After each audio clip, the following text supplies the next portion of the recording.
Okay, in this video we're going to talk about some simple machines and how we calculate their mechanical advantages. So if we have a rigid platform centered or put on a fulcrum, then we've got some kind of a lever.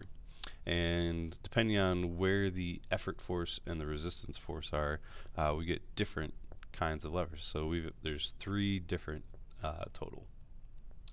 So in a first class lever, the fulcrum is always in between our effort and our resistance force.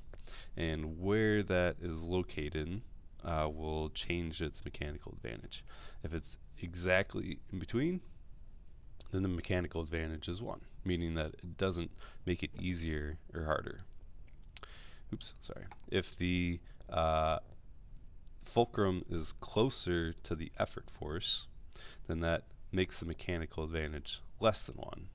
And if you can think about a scenario where you're trying to lift somebody like on a seesaw, but the fulcrum is really close to you, it's going to be really hard.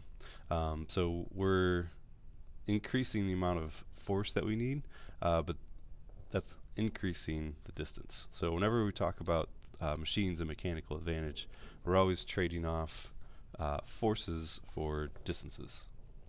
And then the last one we have the fulcrum is closer to the resistance force, which means that we are reducing the amount of force, but we are sacrificing distance. And if you think of a shovel, where the shovel pivots on the ground, and then you move the handle quite a bit, and so we're increasing our force for the cost of distance. A second class lever, our fulcrum is locked at the end, and our effort force is way on the outside, and our resistance is on the inside. So this would be just like a wheelbarrow. The wheel would be where our fulcrum is. We load our load into the bucket of our wheelbarrow, and then our handle would go where the effort force is. So for this one, doesn't matter where the resistance force is, it's always going to have a mechanical advantage greater than 1. It's always going to make the force less, but increase the distance that we have to move it. And a third class lever is just the opposite. For this one, we were putting the resistance on the outside and the effort on the inside, and in that scenario the mechanical advantage is always less than 1.